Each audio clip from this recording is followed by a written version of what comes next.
Let's start with principle of superposition of waves. So what it states is when there are two or more waves superimposing over a common point in the medium, then the resultant displacement that point is vector sum of individual displacements due to each wave passing through that point. There are waves represented by y1, y2, y3. These are the displacements due to individual waves at a given point in space. Then from this principle, you can write the net displacement at that point in the region is equal to vector sum of individual displacements y1 plus y2 plus y3, so on and so forth, yn. This is superposition principle in simple. So as a consequence of this, there are three results. First one is interference of waves, and these are actually the special cases of superposition. And interference happens when there are two or more waves with the same or different phases. There must be a phase difference, or any phase there can be interference. And the second one is we can observe stationary or standing wave. Stationary wave is produced as a result of superposition of two waves of similar kind but moving in opposite direction along a straight line. A similar kind means they should have same frequency and amplitude of vibration. So as a result of two waves moving in opposite direction, we get stationary wave. And the third one is beat production. So beats are produced for two waves superimposing with slightly different frequencies. If the frequencies are slightly different, then we can observe beats in that superimposed waveform. So now let us understand one by one in detail.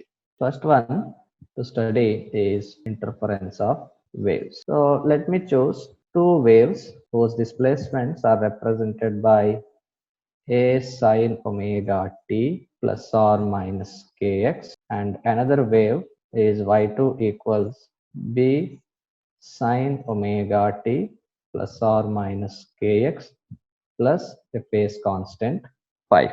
This is how the two waves are represented. Now, according to the superposition principle, the resultant displacement in that location will be equal to amplitude A sine of omega t plus or minus kx plus theta. So we are getting another sinusoidal wave but with a new amplitude, and that amplitude A equals square root of a squared plus b squared plus 2 times ab into cos of phi. This is resultant amplitude. But what is resultant? What is this theta here? Theta is dependent on phase. You can write that as tan theta equals, so b sine phi over a plus b cos phi. So that's how you can calculate the value of theta, or theta equals tan inverse of this term here. So that means amplitude of the resultant wave depends on the phase difference here along with the individual amplitudes. So in terms of intensity, I will speak, as intensity is directly proportional to square of the amplitude. Can speak in terms of intensity.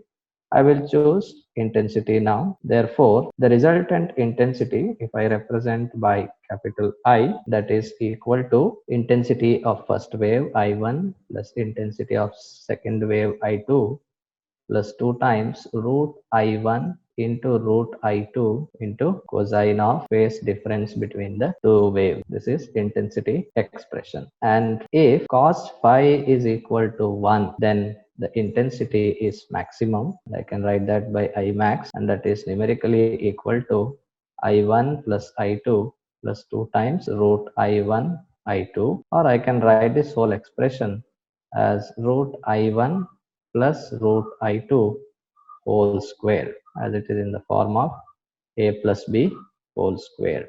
And similarly, if cos phi is equal to -1, it is possible for phi equals pi or 3 pi, 5 pi, etc. That is odd multiples of pi.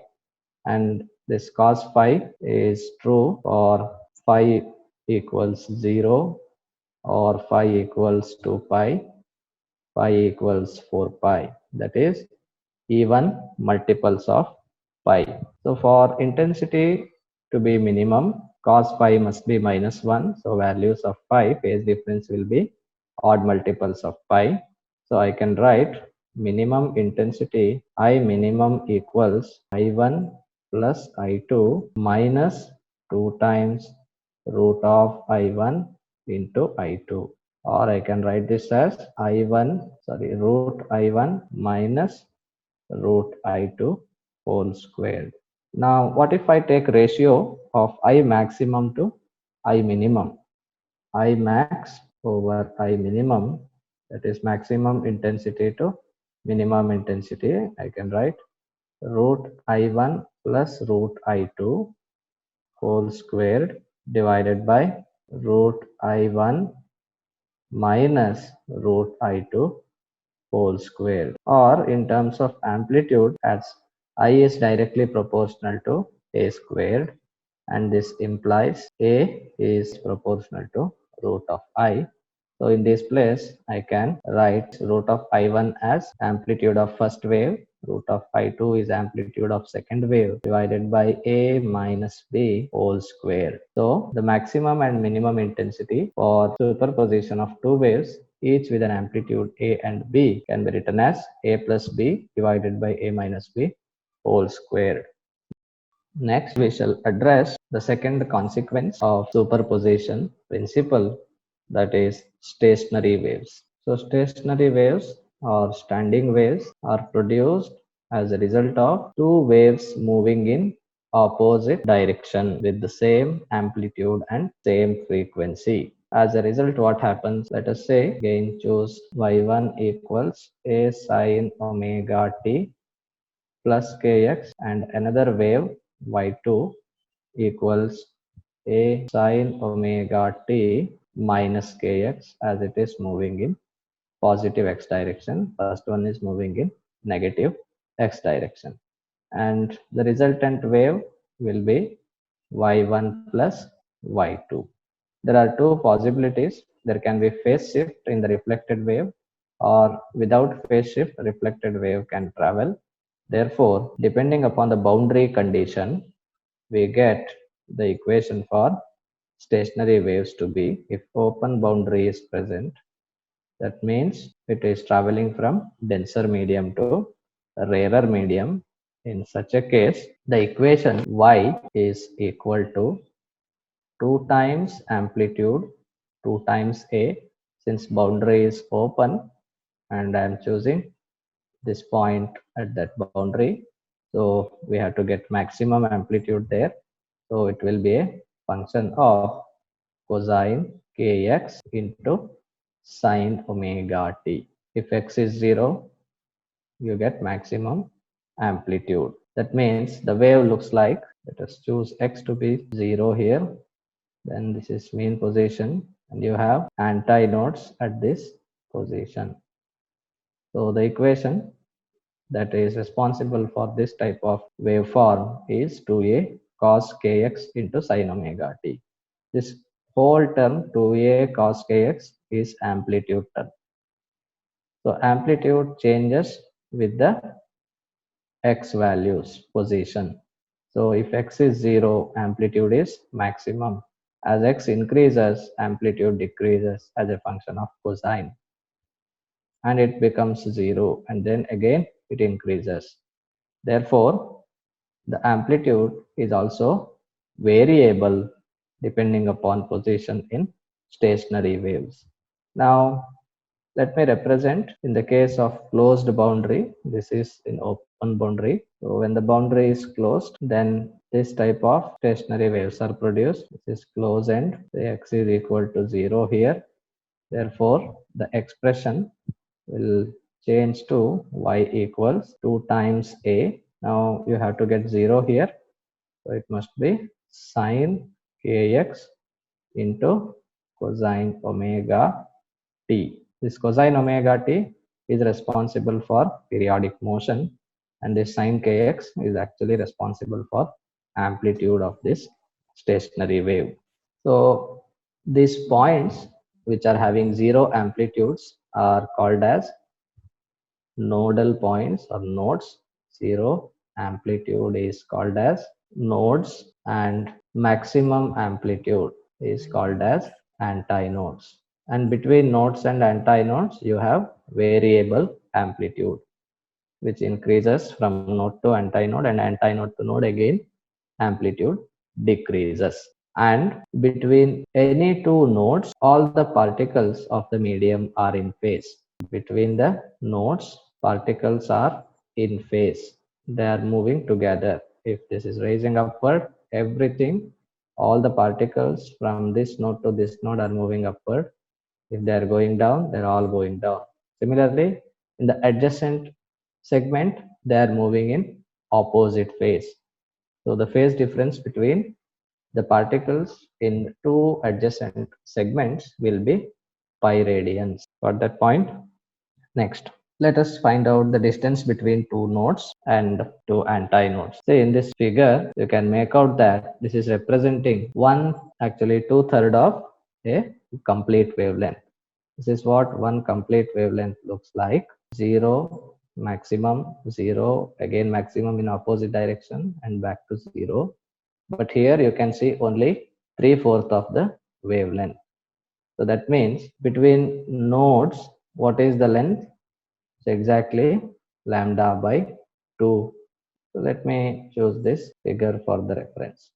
So one loop is formed, one segment is formed just by half of the wavelength, lambda by 2. How about distance between two antinodes? This is responsible for antinode, this is also antinode, and distance between them also lambda by 2.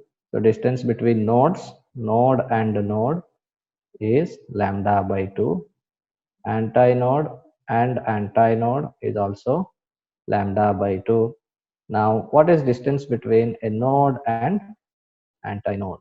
That will be symmetric everywhere, therefore it is exactly half of distance between node and node or node and antinode. That means it is lambda by 4. 1/4 of the wavelength is distance between any two consecutive node and antinode. Now about the energy, what happens in the case of stationary waves? We don't call them as progressive wave because the resultant wave is not in the form of kx plus omega t.